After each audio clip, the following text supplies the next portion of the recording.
This is Fiery Cross Island. It's a little more than 1 square mile in size, and it's home to a Chinese military base.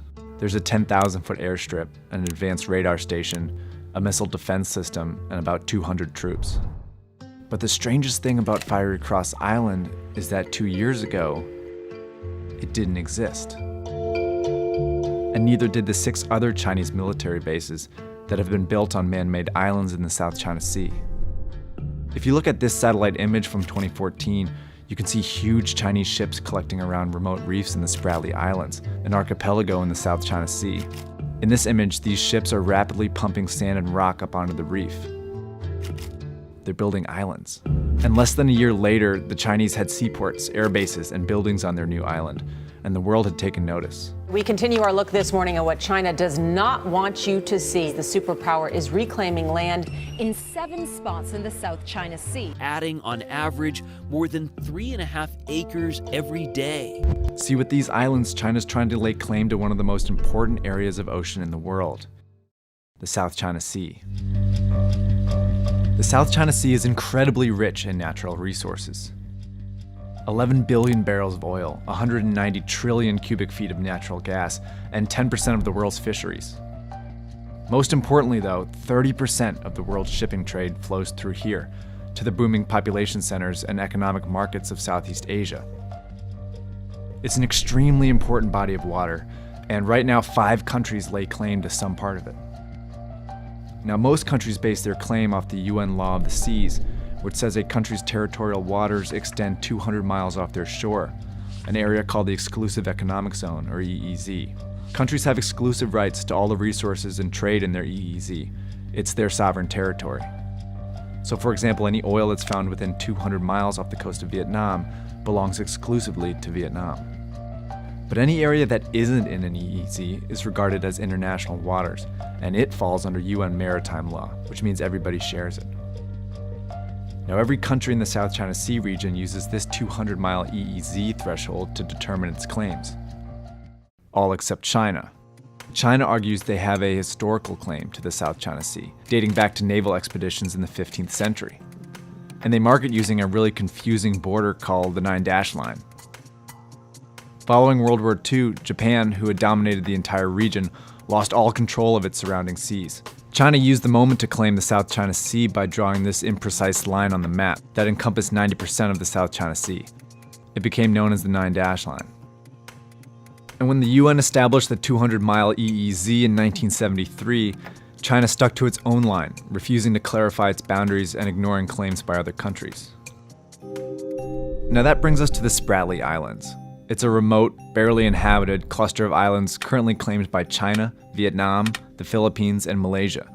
The Spratlys are both geographically and symbolically at the heart of the South China Sea. That's because any country that can claim the Spratly Islands can extend their EEZs to include them and gain exclusive rights to the surrounding territory. But it's really hard to legitimately claim uninhabited piles of sand, so a few nations have built small buildings and ports on their claimed islands, and even stuck a few people there. But China believes all of the Spratly Islands belong to them, which brings us back to why they're building islands there. Installing military bases on these new artificial islands took the dispute to a whole new level, showing how China is potentially willing to defend its claims with force. Now, this is about when the United States took notice. While the US has no claim in the South China Sea, it is the world's lone superpower and uses its massive navy to defend international waters. But China sees the US presence in the area as an encroachment in their backyard. When a US destroyer ship sailed just 12 miles off the shore of one of China's man-made islands in the Spratlys, China sent out their own destroyer and a patrol boat as a warning. China's building these islands in order to increase control around the surrounding waters, using a strategy that they've deemed the cabbage strategy, where they surround a contested island with as many ships as possible. In May of 2013, China sent several ships to Ayungin Shoal, which is just 105 nautical miles off the coast of the Philippines, well within that 200-mile EEZ. The Philippines has 8 soldiers stationed there. Like wrapping leaves around a cabbage, the Chinese sealed off the Philippines' access to Ayungin Shoal with fishing boats, surveillance ships, and Navy destroyers, creating a blockade so that the Filipinos can't receive shipments of food and supplies. By building their own man-made islands, China is essentially building naval bases. The more islands they have, the more ships they can support, and the more territory they can slowly take control of. And the Chinese cautiously use the cabbage strategy in the Spratly Islands, taking over contested territory, but in small steps, avoiding the possibility of igniting a bigger conflict. But the disputes are intensifying. Countries are now actively arresting trespassers in waters that they claim. And China could go a step further. Since 2015, they've threatened to declare an air identification zone above the South China Sea, declaring that all aircraft that fly through it would need Chinese permission. Now, publicly, China insists that their intentions are not militaristic, but their actions say otherwise, and it's heightening tensions in the region. Steve Bannon, who sits on the US National Security Council and who is one of President Trump's closest advisors, is almost certain that the US will go to war in the South China Sea. We're going to war in the South China Sea. I was a sailor there, a naval officer. We're going to war in the South China Sea in 5 to 10 years, aren't we? There's no doubt about it. But for now, the disputes remain only in the legal and diplomatic realms that only occasionally break into minor clashes. In July 2016, the International Court at The Hague ruled in favor of the Philippines, who charged China with invading their rightful territory in the South China Sea. But China dismissed the ruling, and enforcement of the law doesn't seem likely, even from the US, who released a vague statement urging the two countries to clarify their claims and work together to resolve their disputes, which is another way of saying we don't really want to deal with this. In fact, as the conflict escalates and international courts get involved, the US is stuck in a tricky position. On one hand, they do not want to risk provoking a conflict with China, but on the other, they want China to stop bullying their allies in the region. Up until now, the US has managed the situation by continuing to patrol through the South China Sea. It's also likely that the US would fly fighter jets above the sea if China actually does declare an air identification zone. These are symbolic but effective ways of keeping China in check, while not getting too involved in the details of the conflict. So far, the disputes in the South China Sea have not become violent, but countries are starting to defend their claims by increasing troop numbers, weaponizing their territory, and provoking each other. It's a complex situation that will continue to gain international attention, for better or for worse.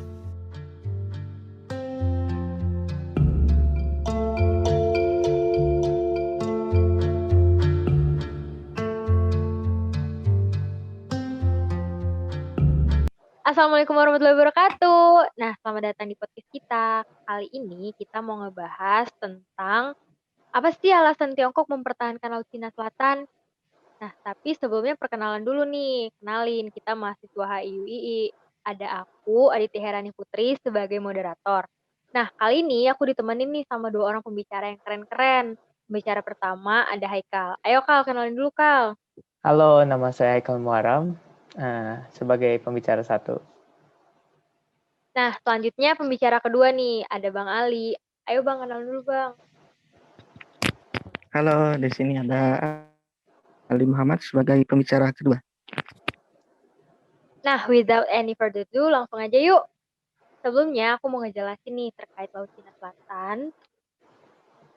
Menurut Biohidrografis Internasional, laut seluas 4 juta kilometer persegi ini didefinisikan sebagai perairan yang memanjang dari barat daya ke arah timur laut, berbatasan di sebelah selatan dengan 3 derajat lintang selatan antara Sumatera dan Kalimantan. Di sebelah utaranya dibatasi oleh Selat Taiwan dari ujung utara Taiwan ke arah pantai Fujian. Laut Cina Selatan menyimpan perikanan yang menggiurkan. Cadangan minyak dan gas yang diperkirakan oleh pejabat Amerika Serikat tidaknya setara dengan cadangan minyak yang ada di Meksiko. Nah, mungkin juga merupakan cadangan minyak kedua terbesar setelah Arab Saudi. Laut ini menjadi salah satu laut yang paling penting secara strategis dan paling diperebutkan di abad ke-21. Nah, itu dia penjelasan secara singkat mengenai Laut Cina Selatan. Letaknya, luasnya, serta ada apa aja sih di dalamnya. Sekarang aku mau nanya nih ke pembicara 1. Haikal, Oke. menurut kamu sebenarnya apa sih yang terjadi di Laut Cina Selatan? Mengapa negara-negara terus berkonflik karena hal tersebut? Oke, terima kasih Kak Rani. Menurut saya konflik sengketa di Laut Cina Selatan ini secara historis sejak berabad-abad yang lalu, Beijing mengklaim lebih dari 95% Laut Cina Selatan dan mengandalkan kawasan tersebut sebagai pemasok 85% impor minyak mentah Cina. Nah, di situ juga Cina juga mengklaim pulau-pulau kecil di Laut Cina Selatan dan telah membangun sekitar 1.300 hektar lahan untuk menopang sebagian besar infrastruktur militer, termasuk landasan pacu yang cukup panjang untuk bisa menampung pesawat bom. Nah, selama berabad-abad itu juga di Laut Cina Selatan memegang peranan penting bagi keberlangsungan ekonomi negara-negara tetangga, yaitu Vietnam, Malaysia, Brunei, Filipina, termasuk di Indonesia juga. Nah, di negara-negara yang tidak mengklaim kawasan tersebut juga mempunyai kepentingan sendiri. Kawasan perikanan laut Natuna yang perbatasan dengan Laut Cina Selatan juga menyimpan cadangan gas alam penting bagi Indonesia. Nah, di situ juga lebih jauh lagi, Korea Selatan dan Jepang walaupun tidak mengklaim kepemilikan atas Laut Cina Selatan, malah mengandalkan kawasan bebas tersebut untuk memenuhi lebih dari separuh kebutuhan energi mereka. Gitu. Nah, jadi bisa dibilang negara-negara berkonflik karena sumber daya alamnya di Laut Cina Selatan yang banyak itu ya. Iya benar banget, Kak Rani. Nah, selanjutnya ke Bang Ali nih. Sebenarnya apa sih yang membuat negara-negara lain nih benar sampai berkonflik gitu buat ngerebutin Laut Cina Selatan? Apakah murni karena SDA yang seperti dikatakan Haikal tadi, Bang? Oke, terima kasih untuk moderator. Oke, di sini berbicara mengenai Laut Cina Selatan. Mengapa banyak yang memperebutkannya? Karena di Laut Cina Selatan itu ada banyak cadangan minyak dan gas yang belum tereksploitasi. Laut Cina Selatan juga merupakan tempat bagi sumber penangkapan ikan yang melimpah, akan tetapi soal sumber daya alam ini yang terkandung di wilayah tersebut juga syarat akan kepentingan sebab Laut Cina Selatan tersebut. Dan di sini mengapa Laut Cina Selatan diperebutkan? Bukan murni akan karena sumber daya alamnya, akan tetapi di sini Laut Cina Selatan itu juga menjadi jalur penghubung perekonomian antara Asia Pasifik hingga ke Eropa, Afrika, Timur Tengah, dan wilayah lainnya. Sebab kalau kita hanya melihat hal tersebut itu hanya sebatas karena di Laut Cina Selatan mempunyai sumber daya alam seperti minyak dan gas, yaitu kita memikirnya itu terlalu sempit gitu. Kamu memahami konflik ini yang ada di Laut Cina Selatan itu hanya sedikit gitu. Mungkin gitu. Baik, berarti selain karena sumber daya alamnya yang melimpah, terdapat banyak kepentingan ya dari negara-negara lain, termasuk sebagai jalur perekonomian, kayak gitu kan? Iya. Menarik. Nah, kali ini balik lagi ke Haikal nih. Kal, ini kan negara-negara lain tuh mendesak Tiongkok untuk mematuhi konvensi PBB tentang hukum laut UNCLOS. Nah, yang mengatur zona kontrol maritim berdasarkan garis pantai. Terlihat tidak diindahkan nih sejauh ini oleh Tiongkok. Lalu, apakah ada sanksi yang diberikan oleh PBB terkait hal tersebut? Oke, makasih Kak Rani. Nah, ini jawaban singkatnya aja. Menurut saya PBB udah beberapa kali untuk menekan Cina untuk melakukan ini hukum UNCLOS ini, yang sebenarnya sudah ditandatangani kan beberapa tahun yang lalu. Lalu tapi Cina nggak bisa karena menurut Cina bahwa peraturan tersebut sebagai alat hegemoni Barat yang dirancang untuk memperlemah pengaruh Cina sebagai kekuatan dunia yang semakin luas. Jadi intinya ya Cina nggak mau karena menurut mereka UNCLOS ini ya buat jatuhkan negara-negara kecil kayak Cina atau enggak sekecilnya. Jadi Cina melawan gitu. Itu aja dari aku sih Kak. Nah, berarti sebenarnya respon dari dunia internasional tuh ada ya terkait klaim dari Cina ini. Cuma emang Cinanya aja ya yang nggak peduli gitu dengan ini respon dari negara-negara lain, dari PBB dan lainnya. Nah, selanjutnya balik lagi ke Bang Ali nih. Bang, ada nggak sih Oke. dampak yang ditimbulkan akibat dari konflik tersebut, mungkin untuk Tiongkok ataupun negara-negara lain? Ya, mungkin terima kasih pada moderator. Langsung saja menjawab dengan singkat. Di mana dampak dari konflik di Laut Cina Selatan itu ada, di mana berdampak kepada Indonesia juga apabila jika terjadinya perang di Laut Cina Selatan itu Indonesia berpotensi mengalami dampak secara langsung, yaitu terjadinya kerusakan dan kehancuran di Pulau Natuna akibat jika salah sasaran. Eksplorasi dan eksploitasi sumber daya alam menjadi terhenti, dan di sini juga Amerika Serikat itu khawatir. Kenapa Amerika Serikat itu khawatir? Karena Amerika itu terlibat dalam wilayah tersebut, yang dimana Amerika Serikat ini juga tidak mau ketika Cina menguasai Laut Cina Selatan, otomatis kepentingan dalam perekonomian di Amerika Serikat pun akan terganggu.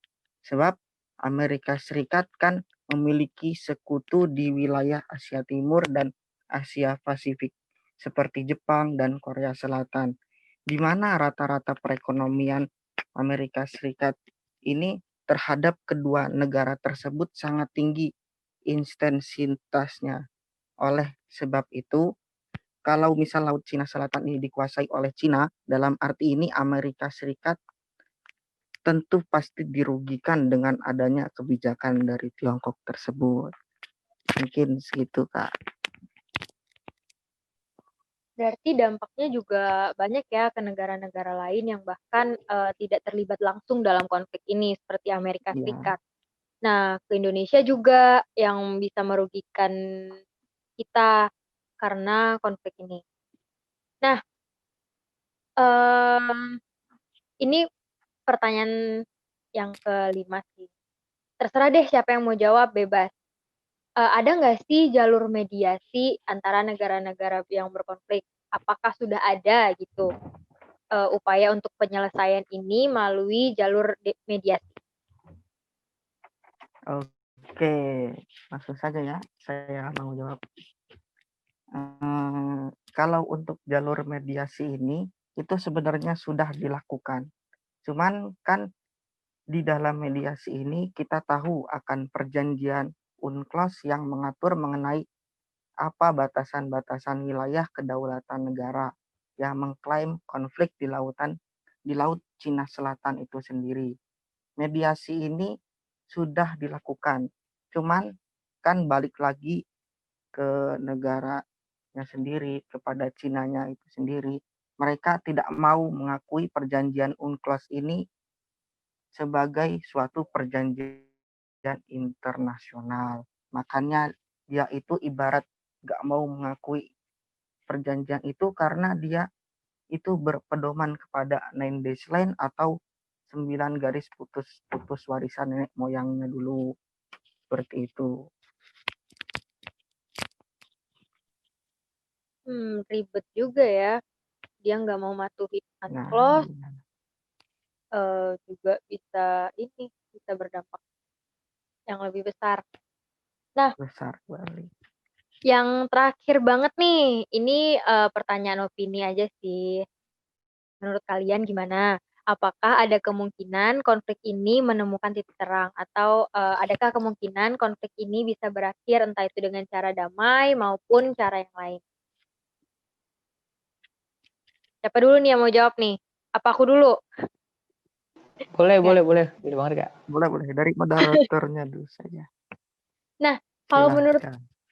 menurut aku sendiri, kayaknya sejauh ini konflik ini belum bisa berakhir karena melihat dari kondisinya Tiongkok sendiri itu sangat besar ya untuk menguasai Laut Cina Selatan ini. Terus ditambah lagi kayak apa ya, ada sumber daya alam yang sangat besar di sini. Terus ditambah lagi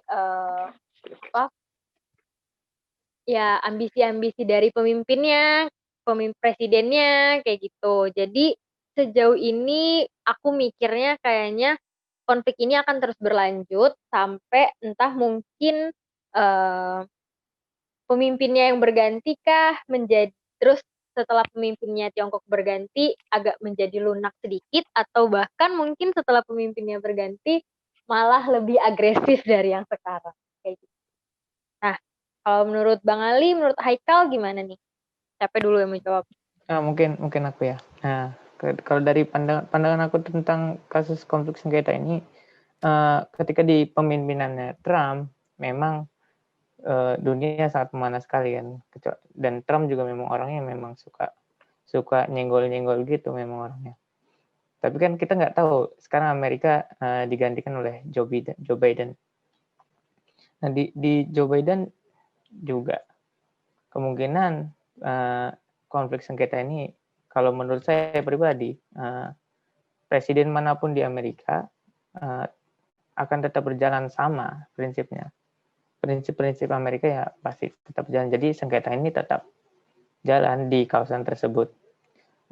Sebelum kedaulatan maritim diatasi, peran itu juga akan terus menghadapi sengketa geopolitik terkait perdagangan internasional yang berdampak pada ekonomi dunia ya. Jadi susah juga kalau mau dibilang kapan damainya gitu kalau dari aku.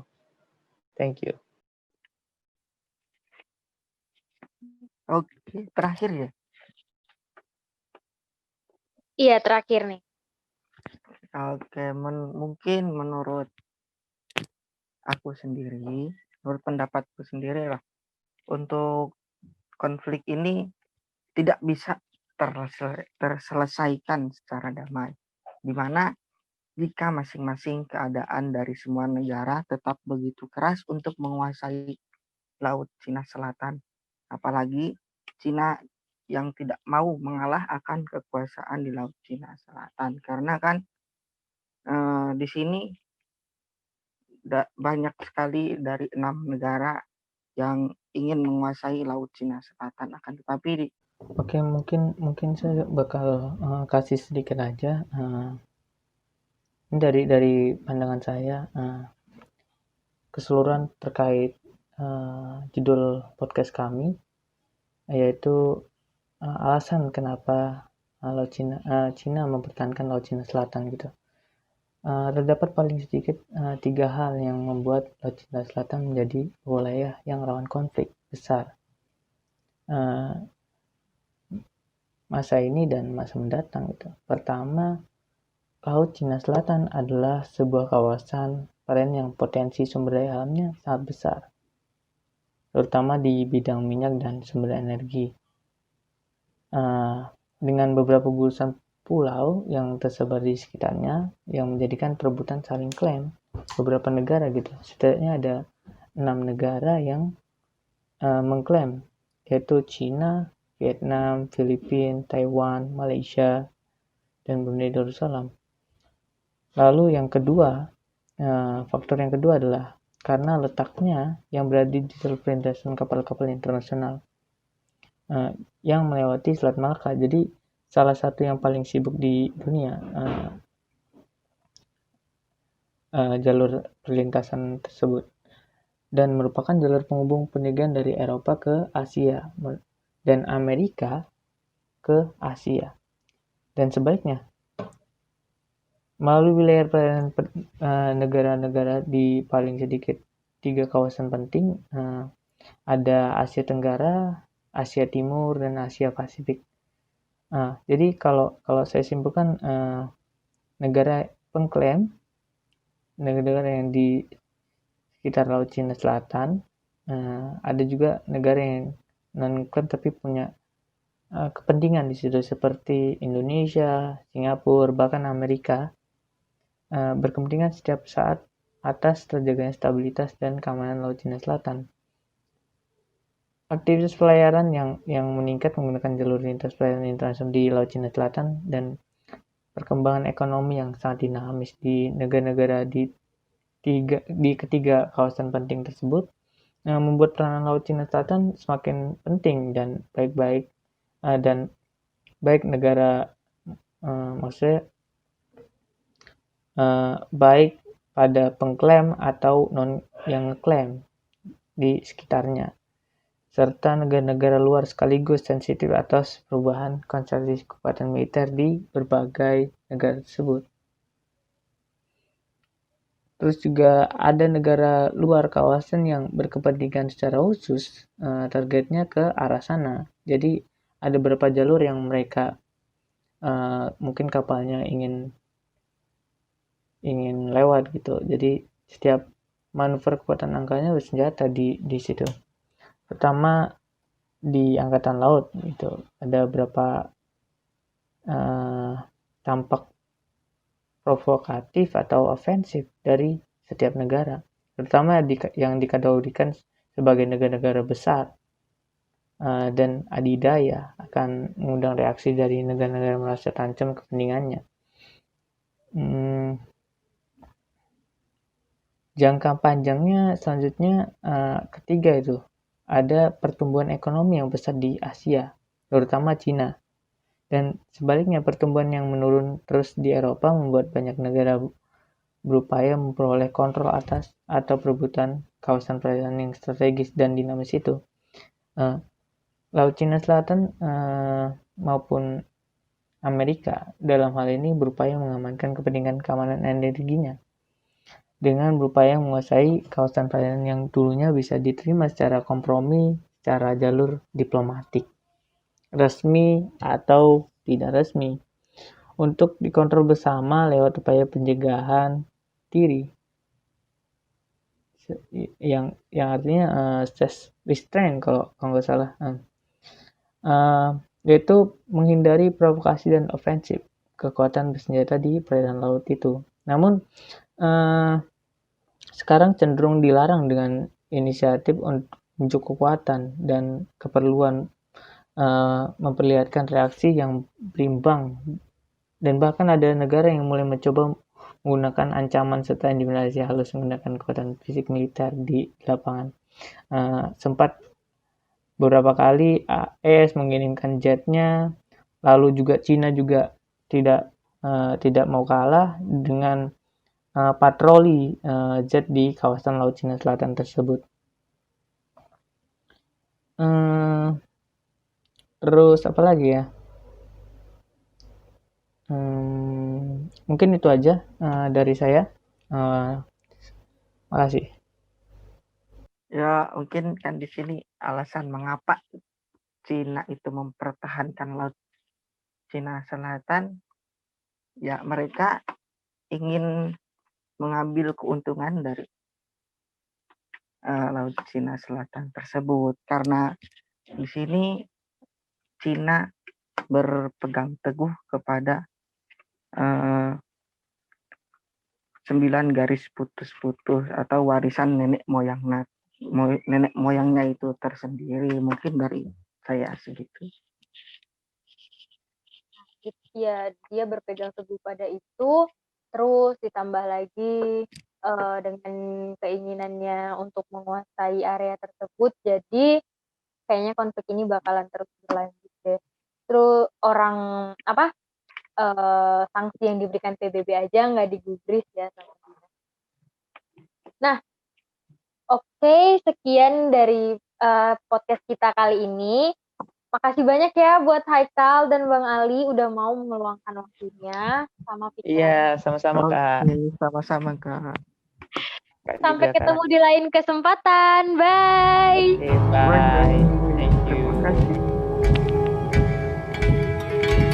Fall down your hands, give me a sign, put down your lies,